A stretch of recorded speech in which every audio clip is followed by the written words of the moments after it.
Good morning, everybody. How are you all? Hope you all are fit and fine in this pandemic situation. I'm Jayashree Kunjar from Gilderlane, Mumbai Public School. So, now without wasting our time, we'll move to our topic. Before starting the topic, let me ask you some questions. Can you name the things around you? It can be like anything. Yes? Yes, Suhani? Miss Yes? मेरे सामने अराउंडिंग में water bottle है, books है and cup Yes? है, TVs है. Okay. Okay, fine. Means water, table, book, pen, pencil, right? Okay. Now tell me, are they all same? Are they all same? No. No. Very good. They are not same. So what are these? These are all substances. So today we are going to study substances in the surrounding, their states and properties. Chapter number 5 of standard 6, subject general science.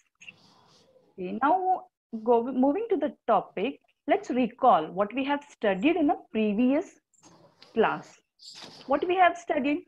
See, we have studied that all the substances we see around us, they are made up of small particles, and every substance has a different property. Now here, tiny means very, very small. Okay, and property means it is an observable qualities of a substances. In Hindi, substances means padarth and properties means gun. Okay, so what do you see in this picture? Salt. Very good, it's a salt. Now tell me, can we count the particles of a salt? No, miss. No, we cannot count because they are very, very small. Similarly, now when this raindrop, it falls on a ground, it bounces off and it breaks into a smaller droplets. Now here, this raindrop is made up of smaller water molecules, smaller particles. Now like salt and raindrop, every substance around us, it is made up of small particles. So the theory that all the substances they are made up of minute particles was proposed by our great Indian philosopher Maharshi Kanan. And you know what he termed it as a Parmanu. Okay. Now we have also studied in a previous class that there are three forms of substances: solid, liquid, and gaseous. Now let's understand this with the example of water, because water is a very good example to explain this state of substances. So state of water, states of water. As we know, water exists in solid, liquid, and gas form. So ice as a solid, water that we drink as a liquid, and steam as a gas. So these three are the states of water. Now in every state, the particles, obviously we have already discussed that every substance is made up of particles. So the particles here, they remains the same, only their arrangement is different. For example, let's take the example of solid. Okay, what are the example of solid? Ice, wood, rock, and chair, and many more. So if we see these particles here of a solid, they are very close to each other, and hence they have very strong bonding between them. Okay, and hence the solid, they have a fixed shape. See the bonding here. Now a liquid particles. Example here are water, juice, milk, oil. These are all liquid. Now if we observe the particles here, see, there is some distance between the particles. Though there is a distance, the force of attraction is very strong, but not like a solid. We'll move to the next one. It's a gaseous particles now. Example, it is air and steam. Now, if you see these particles of a gas, you can see here there is a large difference between the particles or a molecules. So here we can say that the force of attraction is very less as compared to solid and then liquid. And this is the reason, you know, that the gases, they spread very fast as compared to solid and liquid. Okay. Now tell me, what do you see in this picture here? Yes, anybody? Yes. Melted ice and liquid, solid ice and water. Very nice, beta. Here you can see the ice is melting. So ice initially it is in a solid form. When we convert and it is converting into a liquid, that is in a water. This is called as change of state of substances. So here ice was in a solid state and then it become a liquid, that is a water. So let's understand this change of state of substances with one more example. See here, pieces of wax, they are taken in a ball. Okay, if we heat them, what will happen? Can anybody tell? Miss, the wax Yes. melted. Yes, it will. Very good. It will melt, and at particular temperature it will totally melt.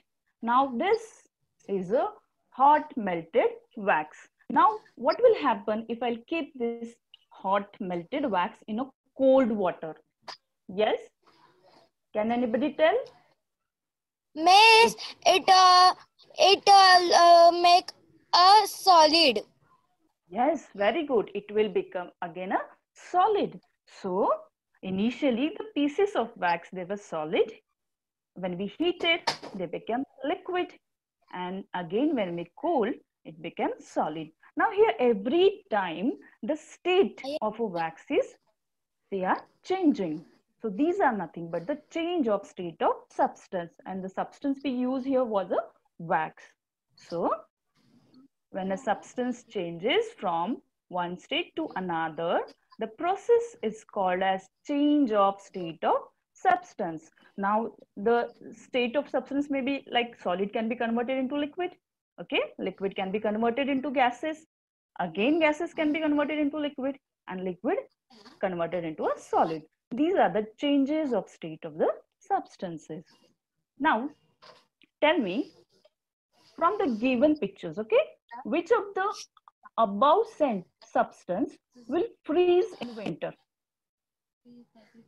Yes, anybody?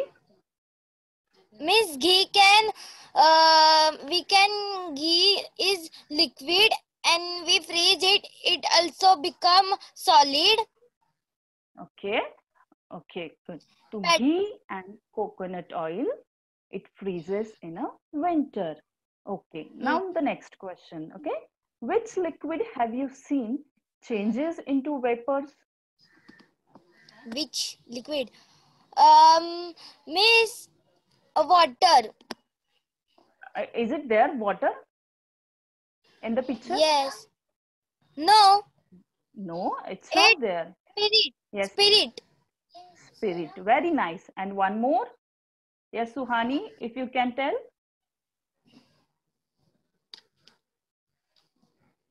Yes, there is one more. It's a petrol. Petrol and spirit, these are the liquids that changes into a vapor when they are kept open. Now the third question. Which solid directly changes into a gaseous state? Which solid? Yeah. Naphthalene ball. It's a naphthalene balls. Do you know why do we use this naphthalene balls? Yes, Yes, you must have seen this in your cupboard kept between the clothes. This naphthalene ball, actually, they act as a pesticides and they are used to kill the moths and other fiber insects to protect our clothes. So these naphthalene balls, when they are kept open, they changes directly from solid to a gaseous state. So we have learned here that the state of substances changes if it's heated or cooled. No. Every substances in the surrounding is found in either the solid, liquid, or a gaseous state. In 19th century, the scientist J. Willard Gibbs, he showed that the the characteristics properties of a substance, it depends on its physical state and the arrangement of a particle in it. So let's see the shape and the volume of a solid, liquid, and gaseous. So what do you mean by word shape? Shape means the form of an object or its outline, outer boundary, or a outer surface. Whereas volume means it is a space that an object or a body occupies. So let's talk about solids. See, solids, they have definite shape. Yes, means that they have their own shape. They do not take the shape of the container in which they are kept. And you know, only solids have their own shape. Now, if I place an apple in this beaker, is it going to change the shape of apple? No, miss. Yes, it will not change because it is a solid, and we have already discussed here that the force of attraction that is present in the solid, they are very, very strong, and hence they have a definite shape. Okay. Now the second point, solids, they have definite volume because they occupy a fixed position. Again, the solids like a sugar. Here, when we pour them on a flat surface, it forms a heap. You must have seen this, okay? And the solids, they do not float. Now the second, liquids. Liquids do not have shape of its own, okay? It takes the shape of a container in which they are kept or poured. Again, the next one, they have a definite volume. Liquids, though they don't have shape, they have a definite volume. And it occupies definite portion of a container and it spreads and flows on the surface when they are poured. See here, I have taken three containers, okay, different shaped containers. And in first glass, there is a water. Now, if I pour the water from first glass to another glass, see, the shape of the water is also changing with the container.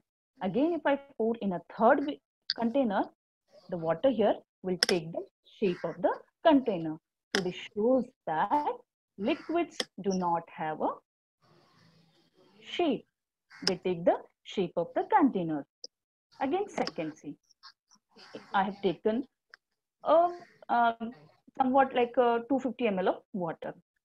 When I pour that water into the second container, the volume is not going to change. It is going to remain the same even with the third container. So it shows that the liquids, they have a definite volume, though they don't have shape, but they have definite volume. The third one, here you can see the picture of a glassware they are shown with the different shapes. Here the liquid has taken the shape of the containers. So this can very well explain that liquid do not have their shape. The last one is the gases. Now gases do not have their own shape nor a volume. So what do you see in this picture here? Balloon.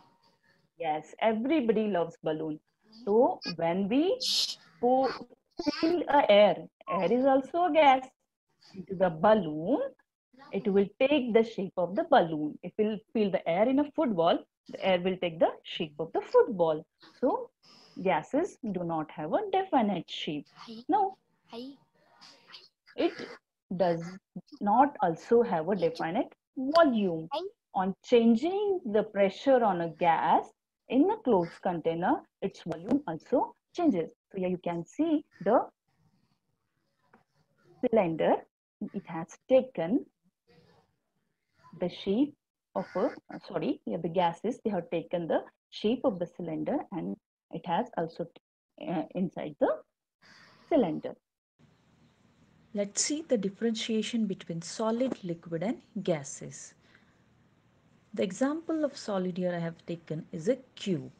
Solids, they have definite shape and definite volume, and solid cannot flow. Now liquid. Example, water.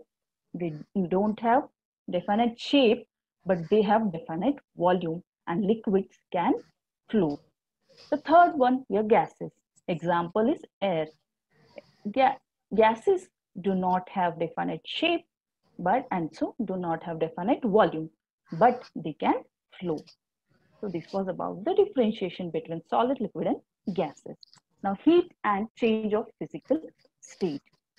We have learned that the physical state of a substance, it changes if we give heat to it or we take out the heat. Now if we give heat, on gaining heat, substances, solid changes into a liquid, and on further giving heat, liquid changes into a gases. Now when we cool the gas, okay, it will become liquid, and again on further cooling, it becomes a solid. So tell me, what will happen? Like if I'll keep an ice tray filled with water in a freezer, will it immediately convert into ice? Yes? No, miss. No, it will No. not. Because we know, we have learned now that to change the state from one state to another, a specific amount of heat should be gained or lost. Now tell me, how hot or how cold a substance is. How will you tell? Or in general, yes, Miss, with thermometer. yes, we can, yes, but generally, how you will confirm it? Like in general, how will you confirm whether the water is hot or cold? With our sense What you, power. yes, very nice. So what we will do? We'll put a finger or a hand in the water to check. But is it an accurate way to check? No. No, it's not an accurate way. So for that, thermometer is used to measure the temperature. Now several types of thermometers, they are available in the market. But nowadays, digital thermometer is frequently used. So a thermometer is a measure, is used to measure the temperature. Thermometer temperature is measured in degrees Celsius, and it is also measured in a degree Fahrenheit. So here, if we observe the picture of a thermometer, you can see that it is made up of a long glass tube with a bulb at one end. And the red liquid here, it is a mercury. And on the both side of the mercury, you can see a numbering. These numbers shows a particular temperature. Now, why mercury is used in thermometer?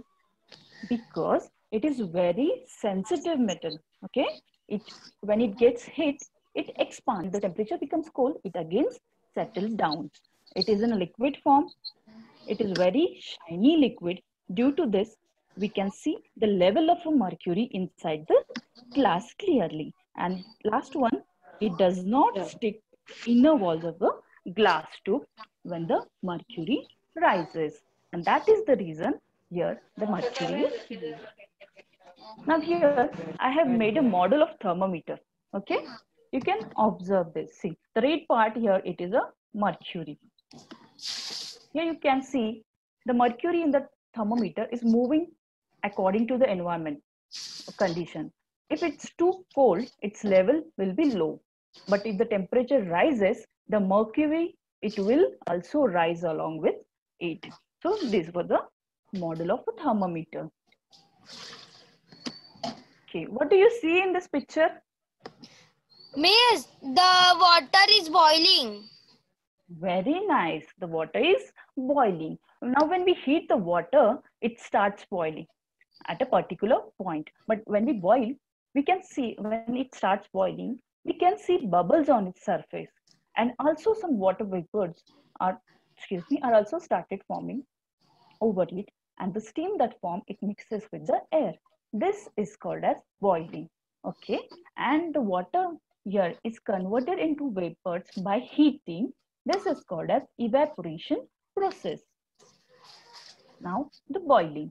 Okay, when water is continuously heated, bubble rises at faster and faster rate to the surface, and the steam that is formed, it mixes in the air. This is called as boiling of water, and water boils at 100 degrees Celsius.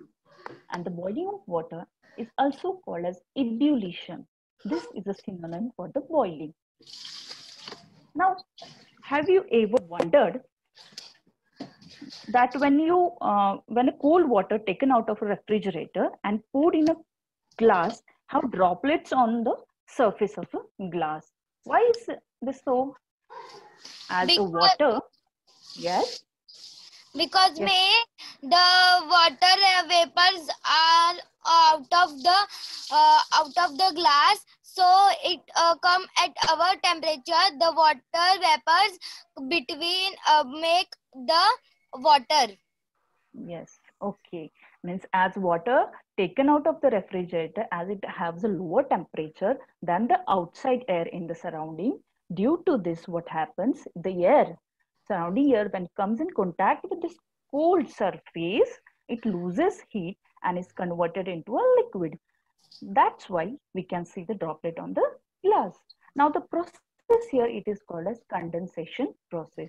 And the same process occurs when a water boils and forms a water vapor. This water vapor converts into a liquid.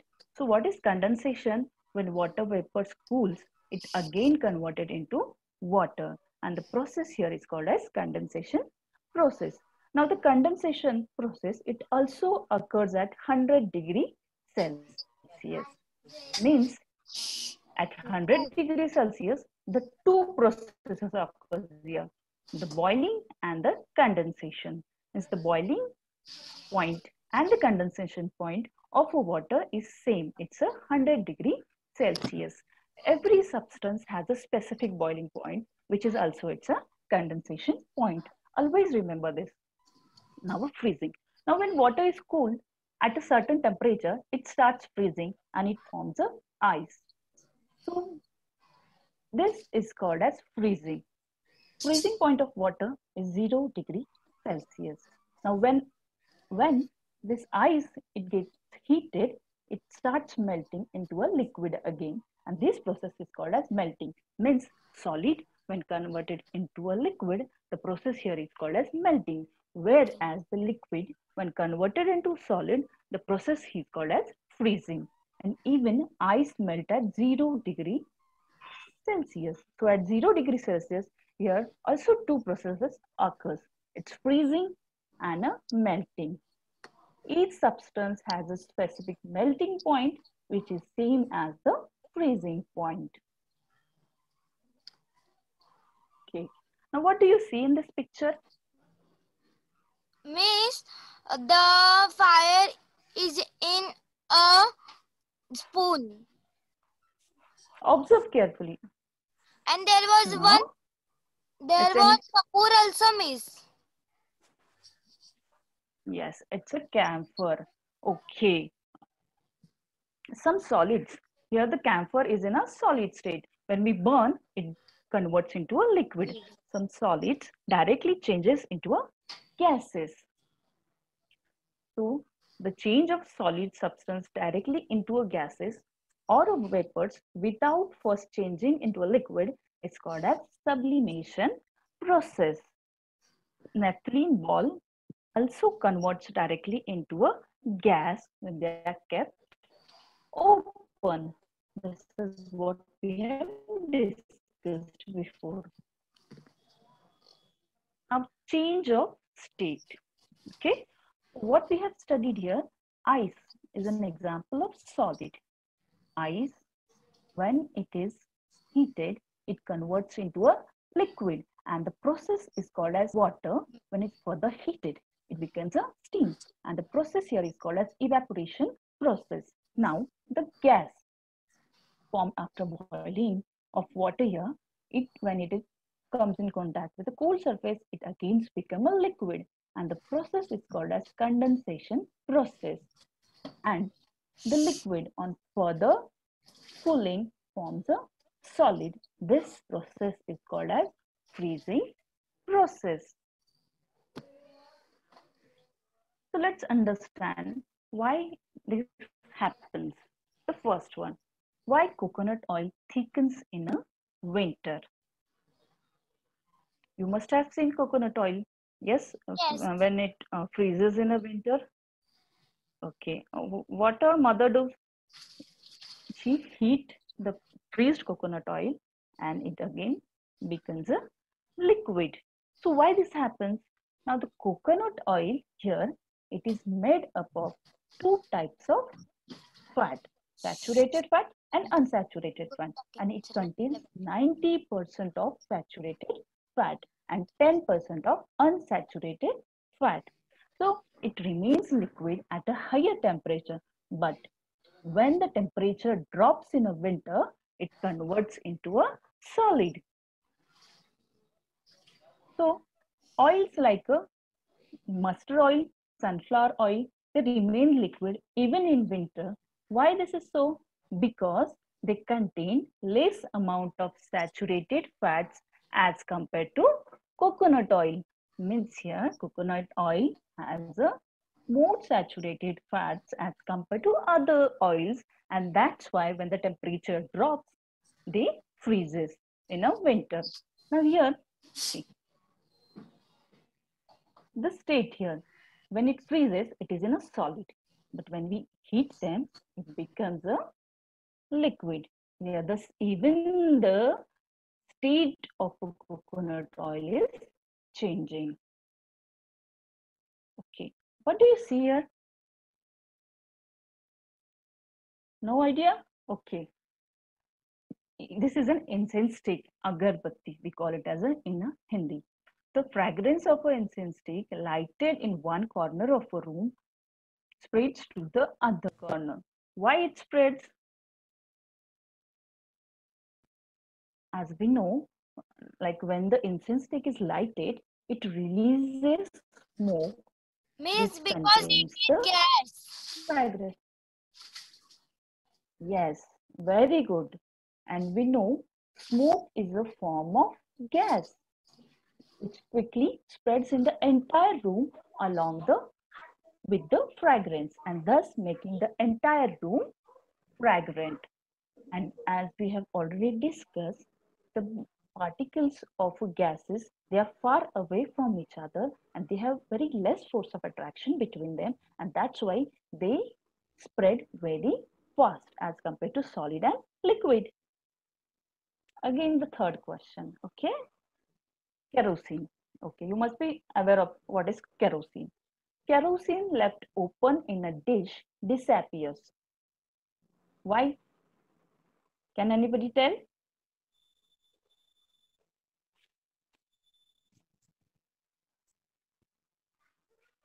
Because kerosene is a Miss, volatile. because kerosene is liquid. It is a liquid, yes, but it is a volatile liquid. It quickly evaporates if it is kept in a open, like if the burner or the can, they are kept open, it quickly evaporates. And what is evaporation? The process when liquid converts into a gases. Gas. Okay, fine. What do you see? And now we'll see the properties of a substances. Miss What का do you आवाज see? Clear नहीं आ रहा है. What do you see in this picture now? Miss, this is chalks. Yes, it's a chalk. Now tell me what will happen if I'll apply pressure on it? The chalk will break.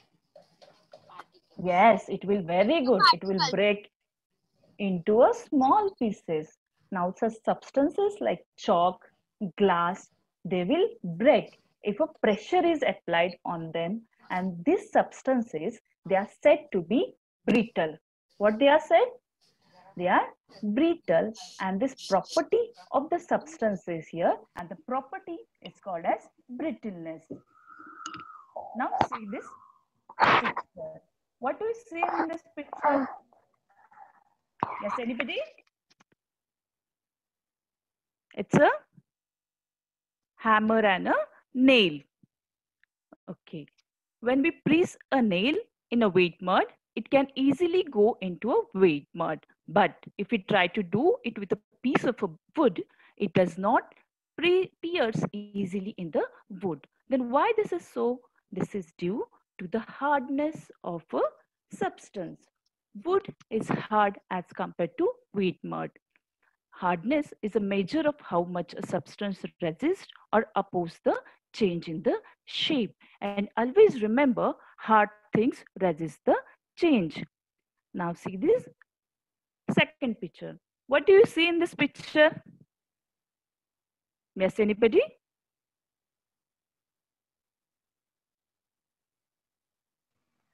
A rubber.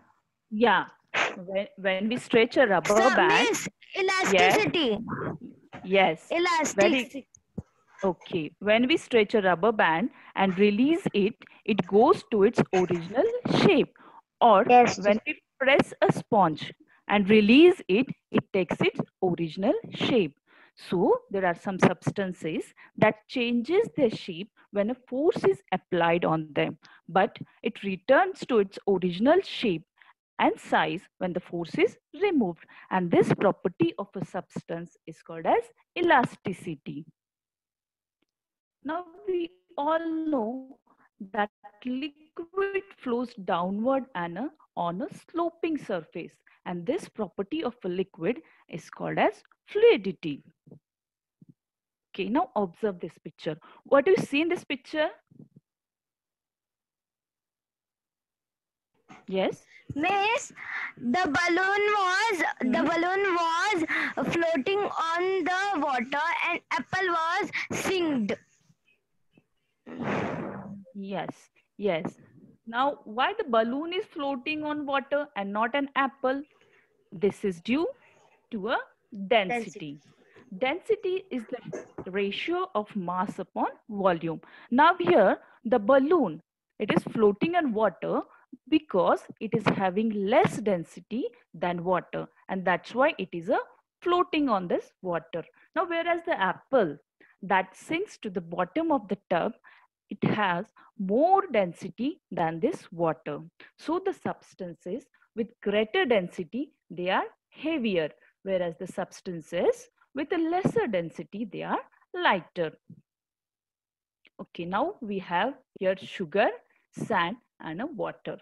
If I add sugar in this water, will it dissolve in water? Yes, will it dissolve in this water? Yes, teacher. Yes, it will dissolve. Yes, Okay. teacher. Now this sand. Okay. Now if I add this sand in this water, will it also dissolve in water? No, teacher. No. No, Okay. teacher. Oh.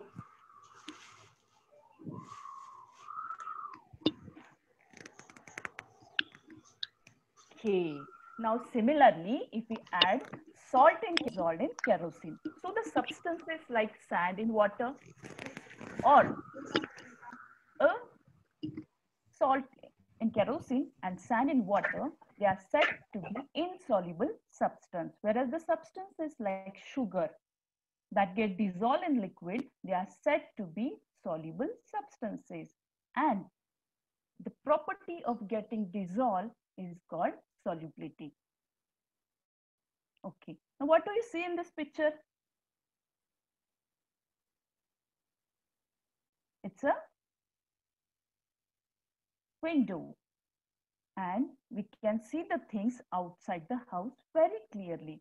So the substances through which we can see the things to the other side, they are said to be transparent substances.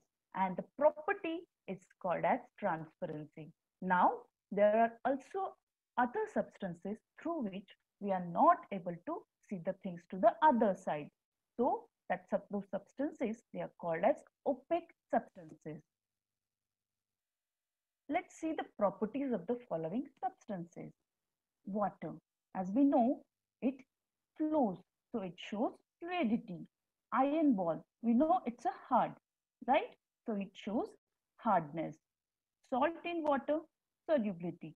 Coal, it's brittle, so it shows brittleness. Soil in water, solubility. Ink, as it flows, it shows fluidity. So brittleness. Now here, the glass, it shows two properties, transparency and brittleness. Why transparency? Because we can see the things to the other side through the glass. Whereas if we apply pressure on the glass, it can break. That's why it is brittle. And it shows the property brittleness. Okay. Now, question time. What do you see in this picture? Yes, anybody? It's a balloon, right? Literalness. It's a balloon. Balloon, miss. Yes. Now the question is, I am inside the balloon. I can take the shape of balloon. Tell me my state. Yes. Gaseous state. Very nice. It's a gas. Now, the second question. The boiling point of water is. What is the boiling point of water? 100 Yes. degrees Celsius, teacher. Very Yes. good. 100 degrees Celsius. Yes. Now the third one. The process in which solid converts into liquid. What is the name of that process? Where solid is converted into liquid? Melting. Yes, it's a melting. Very good. Now the last question. Ria pours some water from a bottle into another bottle. Okay. Now does it change the shape of water? Does water? Yes, teacher. Yes, very good. Because we have learned water take the shape of the container. Okay.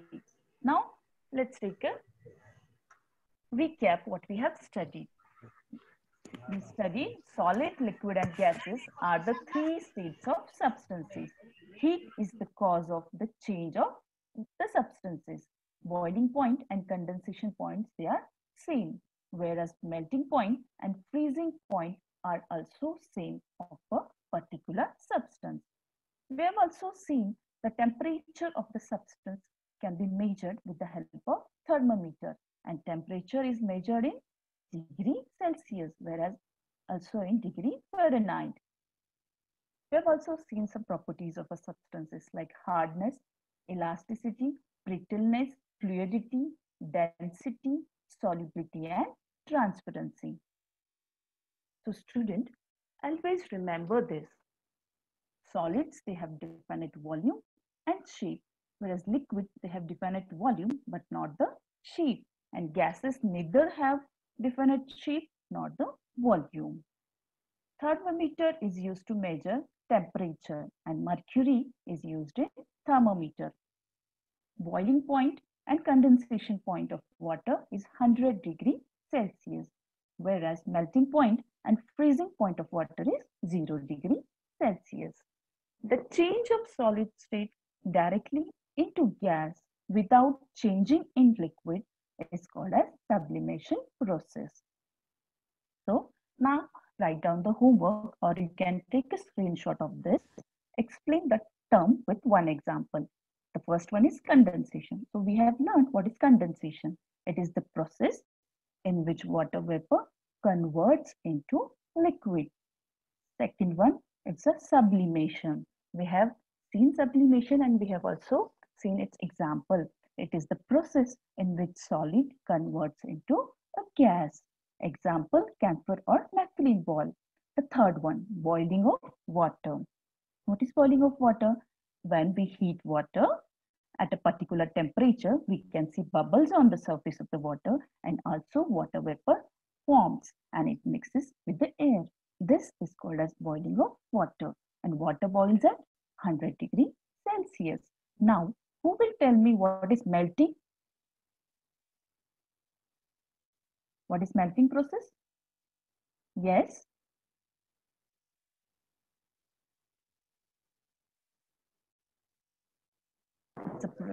Miss, melting Yes. point is 0 degrees Celsius. Yeah. But what is melting process? It's the process when solid converts into liquid. Okay. Now, what is freezing then? This liquid change into solid. It's called freezing. Very good. Freezing is the reverse of melting. Now, the last one, evaporation. It is the process in which liquid changes into a gas due to increasing temperature. And very common example of evaporation is drying of cloths under the sun. So student, hope you understood this topic. And if you have any question related to this topic, you can ask. Yes? No, miss. Okay, fine. So student, this was all for today. Let's meet in the next class. Till then, stay home, stay safe, and stay connected with us to learn more topics from our expert teacher. Thank you and have a nice day ahead. Bye.